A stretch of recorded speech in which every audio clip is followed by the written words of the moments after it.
After helping the girls out with shelter and food for a few days, Haruka and the girls leave his mansion cave for the village to look for the nerds. Meanwhile, an ominous hooded figure is out killing students for their skills. What kind of future is in store for Haruka and the girls as they make their way to the village?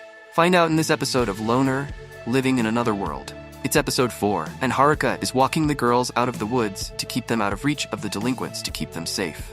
But they encounter a gigantic orc on their way.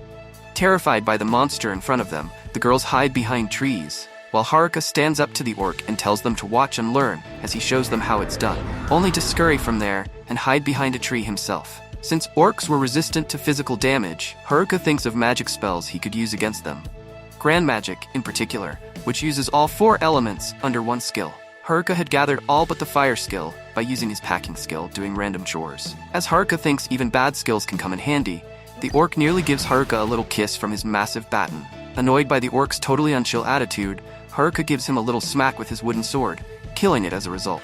After the girls give him an annoyed stare for not teaching them anything, Haruka promises to use magic next time. Finding another orc, Haruka creates a ball of flame by using his temperature skill and yeets it at the burling orc. That kills the orc immediately again, and Haruka gets an earful from the girls for the unhelpful demonstration. Talk about suffering from success.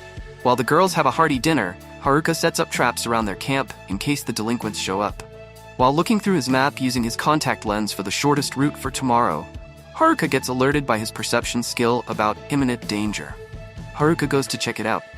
At first it looks like the delinquents, but it turns out it's just the dumb jocks. The jocks, however, don't like it very much when Haruka refers to them that way. After Haruka teases them a little by labeling them as creeps, the jocks tell Haruka the reason they were actually looking for him, which was to inform him about the hijack skill, a skill even more dangerous than charm and puppeteer skill. Haruka tries to scare them by telling them what if he had the hijacking skill. However, instead of being scared, the jocks laugh at this, saying they're fine if that's the case, since a loner like Haruka would have no use for it. This ticks Haruka off a little.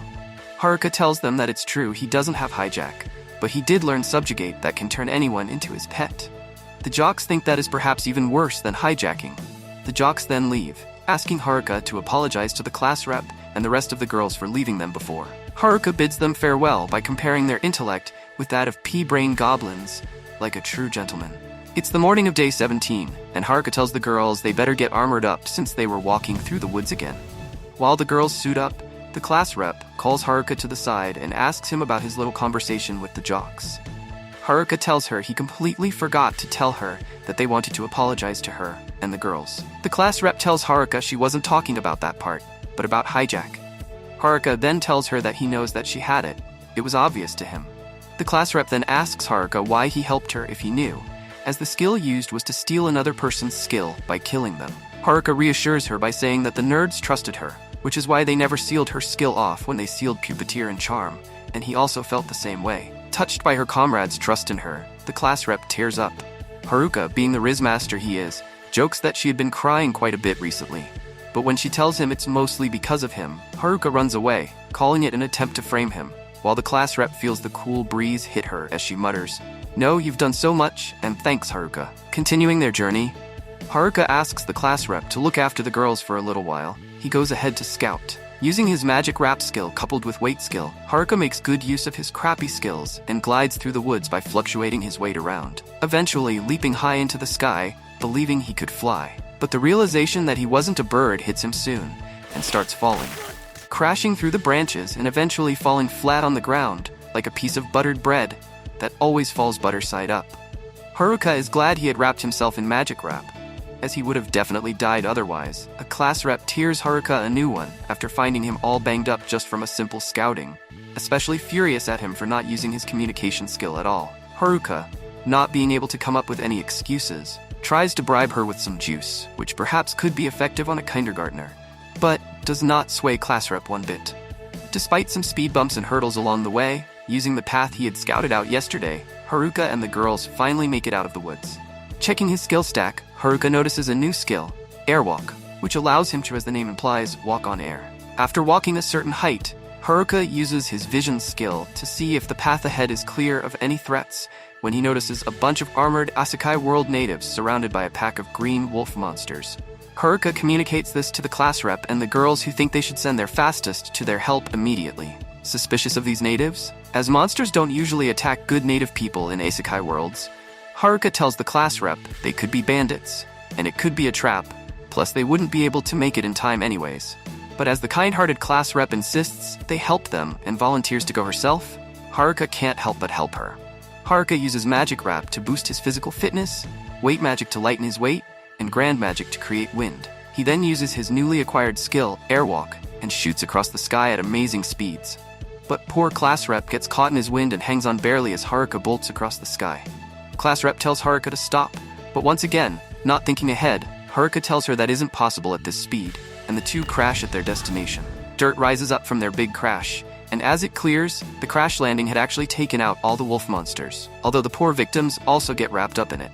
The leader of the party they had just rescued, After, thanks them, as they would have been killed if not for their crash. Upon Haruka's asking, After tells him that his party had taken the request to extinguish these big green wolves, which the Adventurers Guild had put out as the wolves had been assaulting merchants lately. They thought that they could earn some quick cash by taking this request, but didn't expect the wolves to be this tough, especially the larger ones.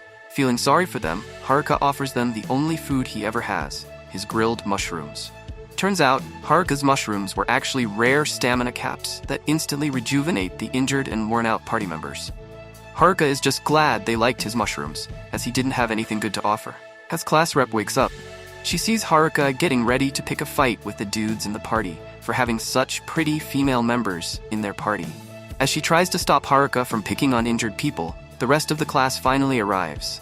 The girls swarm around the pretty ladies from the party in awe of their beauty, like people at a wedding swarm around the food table. After and Gaitek guide Haruka and the girls to the town of Omui.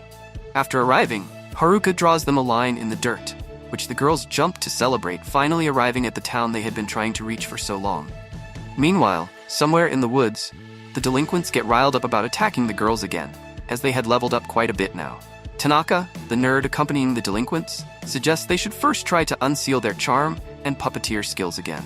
The delinquents agree and decide to find the nerds first. Tanaka laughs to himself suspiciously after they say this, as if implying that perhaps he had in fact been using the delinquents to do his bidding all this time. Keeping an eye on them from the covers, the jocks look on in worry after hearing this. Stay connected, like and subscribe for more fun recaps on One and Only Endless Recaps.